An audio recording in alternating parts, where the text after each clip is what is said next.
Afwan Ustadz, semoga Allah menjaga antum dan seluruh kaum muslimin dimanapun berada. Ana izin bertanya, bagaimana cara mengontrol hati agar terus tetap istiqomah di atas keimanan walaupun putur melandanya, karena fitnah di zaman ini luar biasa. Dan juga bagaimana cara mengontrol hati agar merasa tidak lebih baik dari orang lain, karena terkadang bila kita merasa iman sedang di puncaknya atau semangat beribadah, terkadang menganggap orang lain yang malas beribadah itu berada di bawah imannya daripada kita. Ya Masya Allah, ini pertanyaan pertamanya antum perlu satu ceramah penuh. Ya baik. Saya punya beberapa ceramah ya terkait dengan pertanyaan ini. Ada namanya sebab-sebab istiqamah. Ada ceramah saya tentang sebab-sebab keteguhan di atas agama. Ada ceramah saya judulnya bagaimana meraih husnul khatimah. Itu semuanya ada keterkaitan dengan apa yang ditanyakan. Memang di masa sekarang ini seperti yang antum sudah maklumi, antum saksikan, kita hidup di tengahnya. Ini masa subhanallah banyak ujian dan cobaan. Tapi mungkin di situ juga sudut rahmat Allah, kasih sayang Allah dan pintu ibadah yang dibukakan untuk kita. Iya. Mungkin itu jadi lahan ketaatan kita, jihad kita untuk menghindari dari apa? Dari fitnah-fitnah tersebut. Sisa satu, perlu belajar, istiqomah di dalam belajar. Yang kedua, berkawan dengan orang-orang yang baik. Yang ketiga, dia putus hatinya dari segala yang menyibukkannya dari Allah Subhanahu wa taala. Iya, yang menyibukkan dari Allah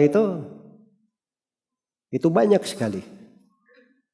Banyak sekali. Ini yang di tangan kita ini. Nah, ini. Ini kata para ulama ini, sebagian ulama kita berkata, ini min qutta'it turuq. Dari begal di jalanan. Dia bisa merampok waktu orang, dia merampok kehidupan orang gara-gara HP. Jelas ya? Karena itu saya nggak nasihatkan ya teman-teman ini kalau tidak ada keperluan di HP. Jadi masalahnya kita ini, HP saya tadinya saya mau buang semua, tapi saya dikasih lagi hadiah sama orang. Akhirnya saya pakai lagi, karena memang pekerjaan saya juga terkait dengan banyak hal harus saya periksa dari HP. Bersama dengan itu, ini beban hidup. Iya, beban hidup. Karena memang seperti yang Anda bilang, fitnah itu banyak sekali. Fitnah banyak sekali. Jadi kalau tidak perlu, jangan terlalu banyak bergampangan dengan itu. Dibatasi pada hal-hal yang perlu saja. Dibatasi pada hal-hal yang diperlukan. Terus yang keempat, fokus pada sebuah amalan yang kita berharap amalan itu bekal keselamatan kita di depan Allah. Itu selain daripada kewajiban. Yang pertama kewajiban dulu ya. Kewajiban jangan sampai ada yang luput. Terus cari amalan-amalan yang kita bisa continue di dalam kehidupan, tidak kita tinggalkan. Dan itu kita harapkan berjumpa dengan Allah dengan amalan tersebut. Makanya Ummu Habibah itu radhiyallahu anha, setelah beliau dengar dari Nabi sholat 12 rakaat sehari semalam rawatib, itu tidak pernah beliau tinggalkan selama beliau hidup. Bilal ketika dikasih wasiat, 3 wasiat oleh Nabi SAW sepanjang bukan Bilal ya, Abu Hurairah radhiyallahu taala anhu, itu beliau lakukan selama beliau hidup. Nah, itu jalannya para sahabat. Jalannya para sahabat. Iya. Nah, sebagian sahabat sederhana dia. Sederhana. Nabi sedang duduk bersama para sahabatnya. Nabi berkatakan masuk seorang di masjid ini, dia dari penduduk sorga. Masuk sahabat ini. Besoknya Nabi duduk lagi bersama para sahabat. Nabi berkatakan masuk di masjid ini seorang dari penduduk surga. Masuk lagi orang itu. Heran Abdullah bin Amr bin As. Ini apa amalan orang ini? Saya harus pelajari. Pergilah dia ke rumah orang itu. Dia tinggal di rumah orang tersebut. Ingin dia tahu. Setelah 3 hari 3 malam dia tinggal bersama orang itu. Karena itu waktu bertamu. Dia tidak melihat banyak hal dari orang tersebut.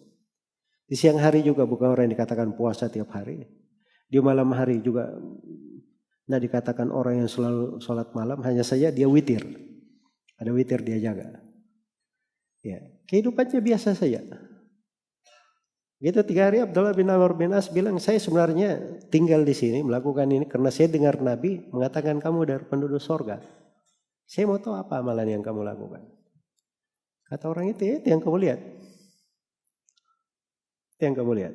Begitu Abdullah bin Amr bin As mau pergi, dia berkata, ya barangkali yang kamu maksud itu adalah saya tidak pernah menyimpan suatu hal yang buruk kepada siapapun dari umat Islam.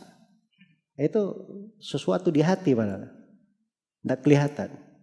Tapi dia selalu hidup itu tidak mau dia punya masalah dengan siapapun. Walaupun dia dizalimi, tidak apa-apa, saya maafkan saya. Supaya dia keluar di bumi ini selamat dari manusia. Tidak ada keterkaitan dengan siapapun. Suatu di hatinya. Satu sifat saja ini, anak muda ini. Ya. Dia menghadap kepada Allah sebagai anak muda yang salih. Yang menjaga agamanya. Itu aja dia jaga. Dia pelihara. Jelas ya, tidak mau terfitnah dengan perempuan. Itu jadi hidup bagus itu. Itu satu amalan saleh dia jaga. Istiqamah. Tapi sulit juga dia ini ya, karena anak muda kan akan nikah juga kan. Kalau dia sudah nikah berarti dia sudah selamat dari satu amalan ini, karena dia sudah nikah gitu. Sisa dia jaga sepanjang hidupnya. Iya. Tapi di masa muda dia memelihara itu luar biasa. Itu satu amalan. Salah satu dari 7 penduduk sorga itu, atau orang yang diteduhi di bawah teduhan arsy Allah pada hari kiamat, wasyabun nasya'a fi ibadati rabbih. Dan seorang anak muda tumbuh dalam ibadah kepada Rabbnya. Ya, dia pengen istiqamah sepanjang dia masih muda sampai dia dewasa, dia akan tumbuh dalam ibadah.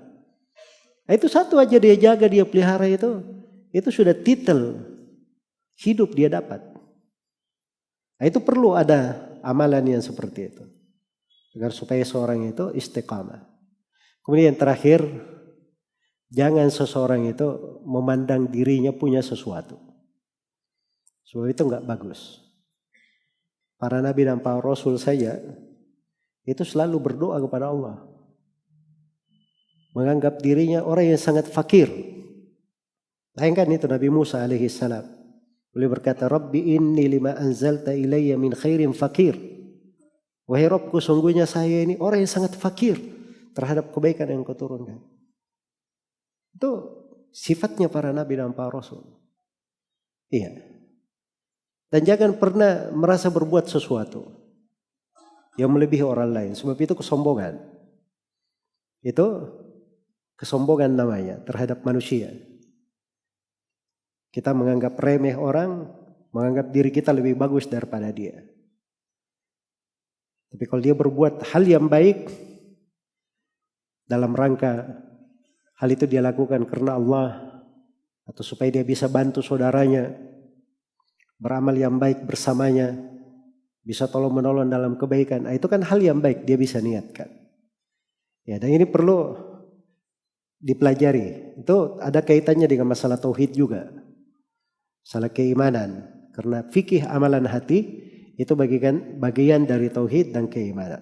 Ya wallahu ta'ala alam.